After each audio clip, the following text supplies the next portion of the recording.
Ni hao, charot. Kumusta kayo guys? This is Dave, the Kuripot Traveler.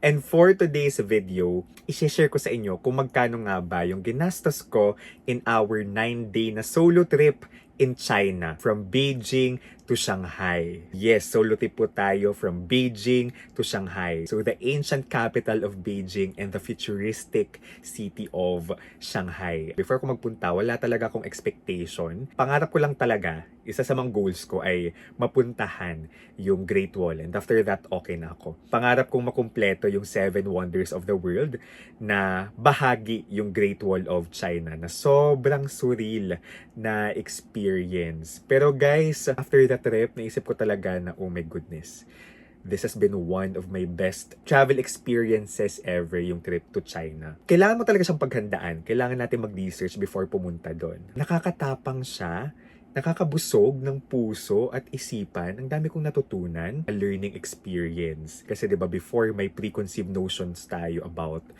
China, the people, but I was only, met with, tama bang English? With kindness and even generosity. May mga vlogs na akong na-upload guys dyan sa YouTube channel natin. So you can check it out para may idea kayo kung ano yung mga pwede ninyong ma-experience sa China. For me, the China trip, it was a trip of a lifetime. So sana makahelp itong vlog na ito para ma-plan ninyo yung budget ninyo, magka-idea kayo kung magkano yung mga kailangan ninyong i-prepare. But take note na I am a budget traveler, okay? Hindi talaga ako yung nag-splurge talaga ng malala. Speaking of budget traveler, dahil tirador tayo ng mga promo code at mga pa-discount, watch this video.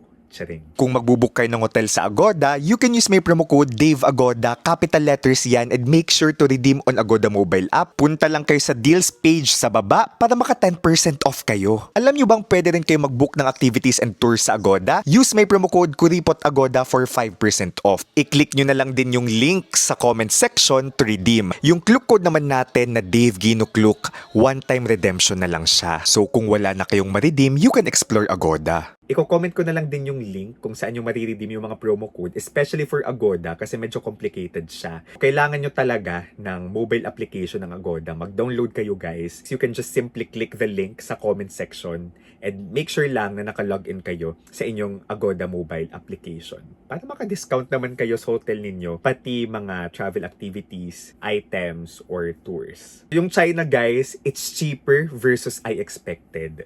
Mas mura siya versus sa mayaman na bansa such as Korea, Japan, Singapore. Mas mura din siya guys sa Hong Kong. Hindi ko rin yun in-expect. Ang dami akong surprises sa trip na to.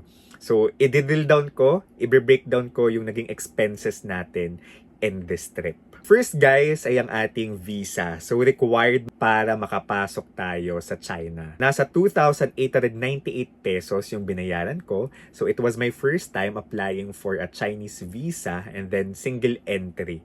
May separate video din ako for the visa application. I-check nyo na lang. Flight ticket natin guys, pumasok tayo sa Beijing. So yung travel natin ay Manila to Vietnam to Beijing. May connecting flight kasi yun yung pinaka-mura na okay yung schedule. So, nag-Vietnam Air tayo.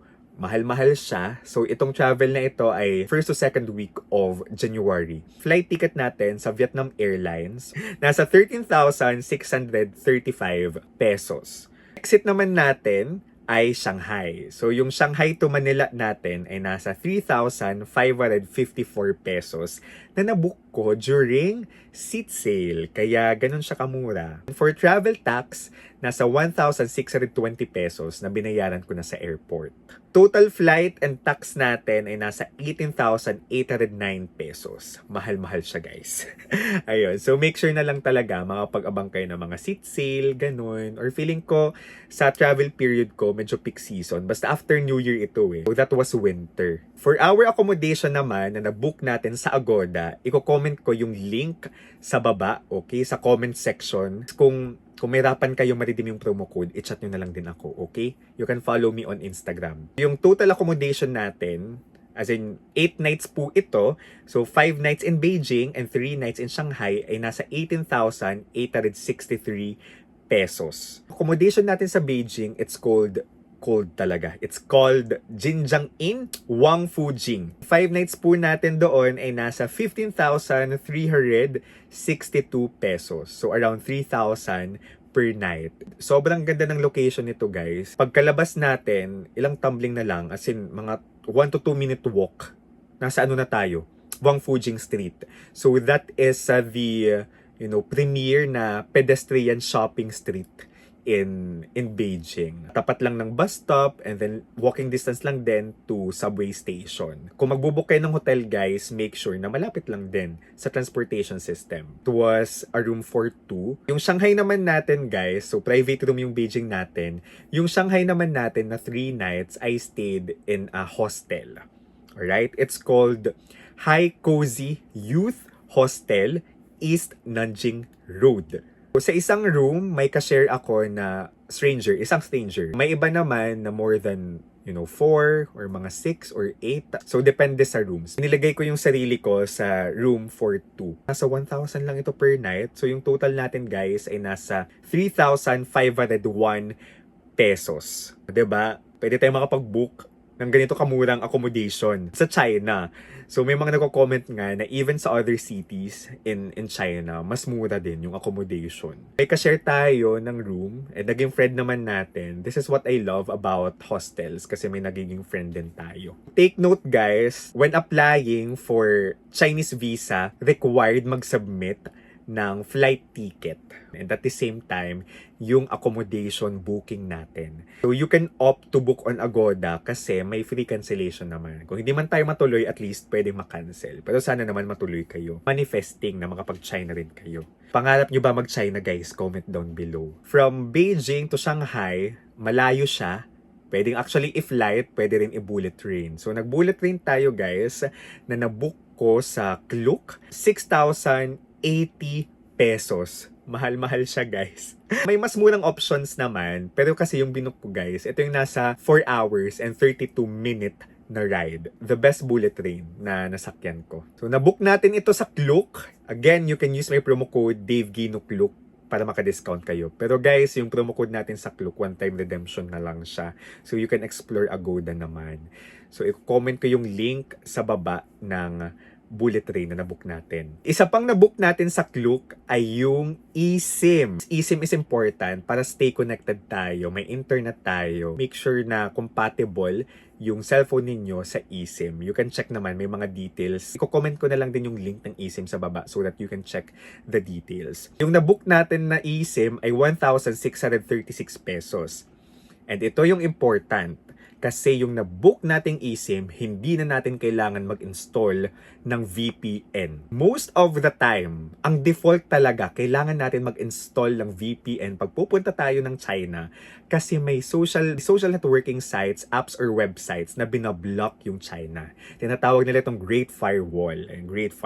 So, very strict ang China. It blocks Facebook, Instagram, TikTok, WhatsApp, pero ako, I was able to access this kasi yung binook kong eSIM ay yung eSIM sa Klook na hindi na kailangan mag-download ng VPN. So, this is very important. Pero guys, kagaling ko lang sa China ulit, mas mura actually yung eSIM sa Agoda and same naman na no VPN required. I-comment ko na lang din yung link sa baba para may option kayo. Then of course, nag-book din tayo ng activities sa Klook. Una dyan yung Great Wall of China na tour. Great Wall of China, kasama na yung Summer Palace dito, and then kasama na yung pagkain. Kasi may sa Mutianyu na Great Wall, may restaurant doon, tapos kasama na siya sa binayaran ko. So nasa 3,118 pesos. Summer Palace, that's also a UNESCO World Heritage Site.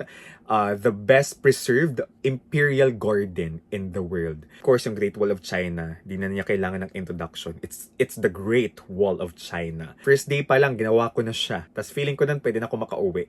But lo and behold, ang dami pang surprises na na-experience natin sa China. Forbidden City Tour, nakasama na rin yung Tiananmen Square. Very important landmarks in China, not just in Beijing.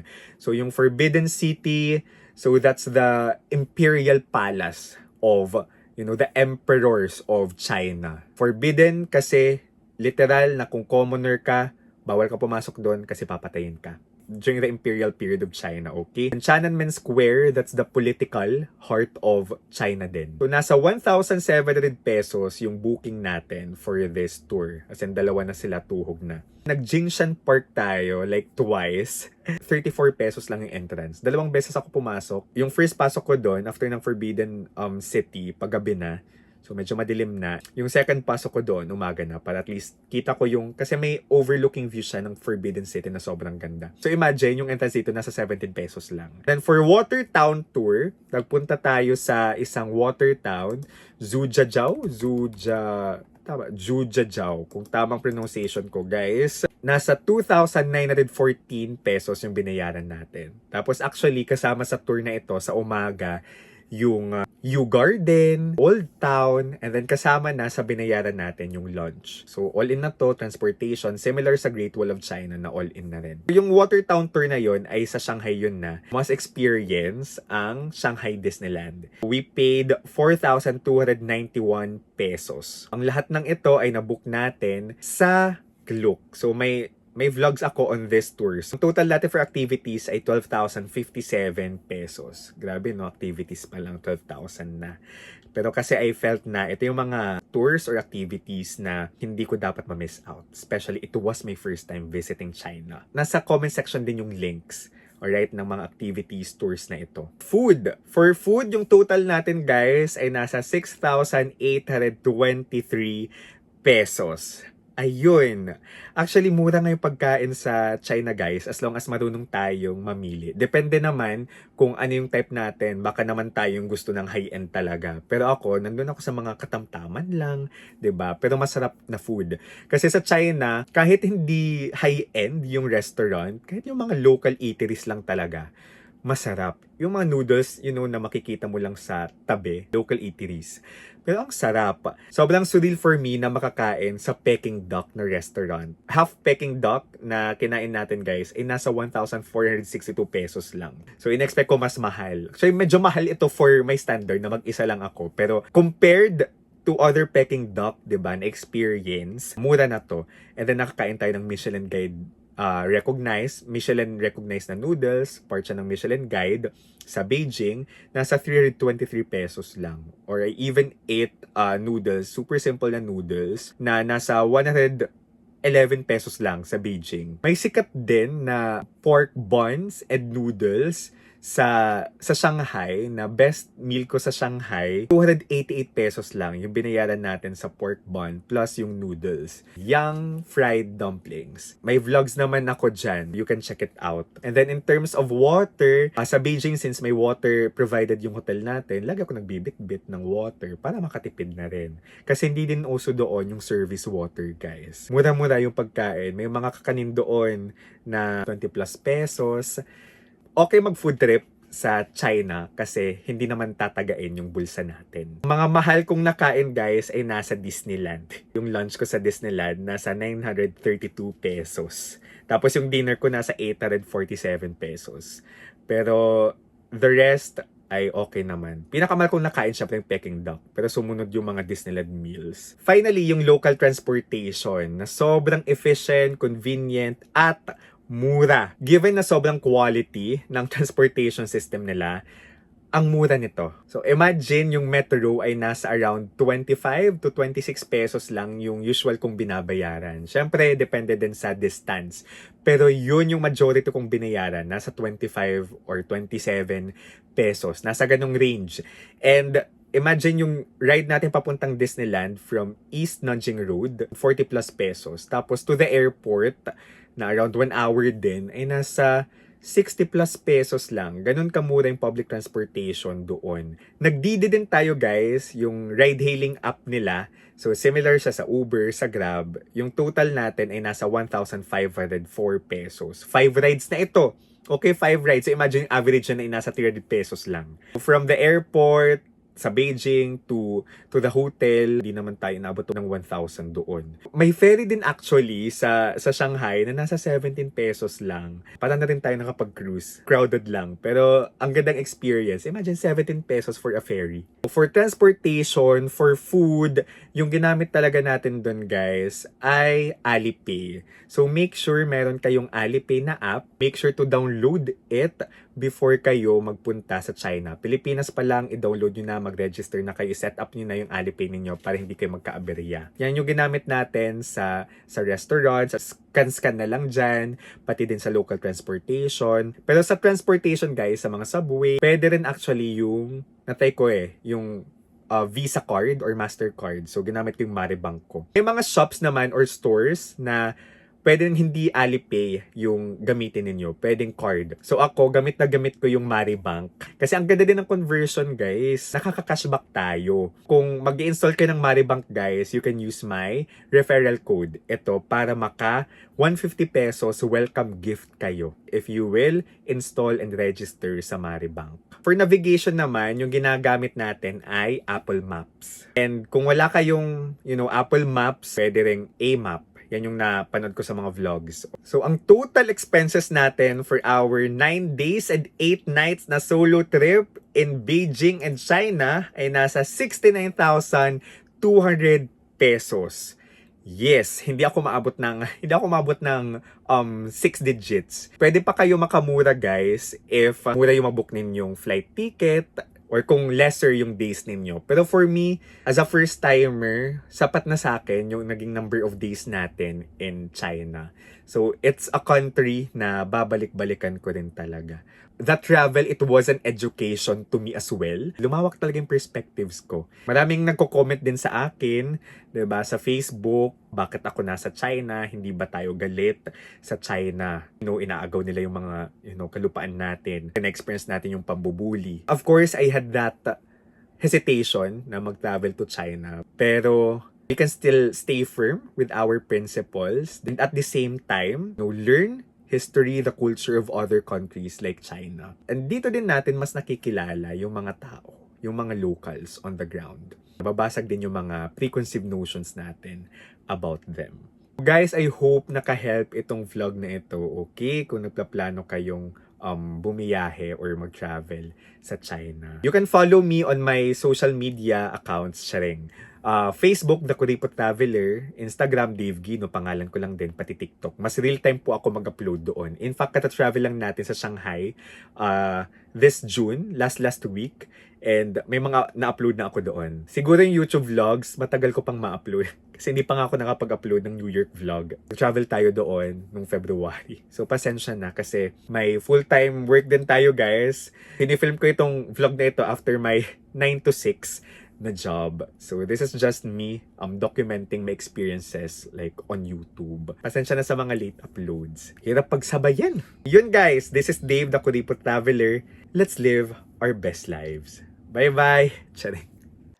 Finally, here's our 9-day Beijing to Shanghai DIY solo trip itinerary. I honestly didn't expect much from this trip, but China surprised me big time. From the surreal ancient capital of Beijing to the futuristic city of Shanghai, it was indeed a trip of a lifetime for me. Let's go!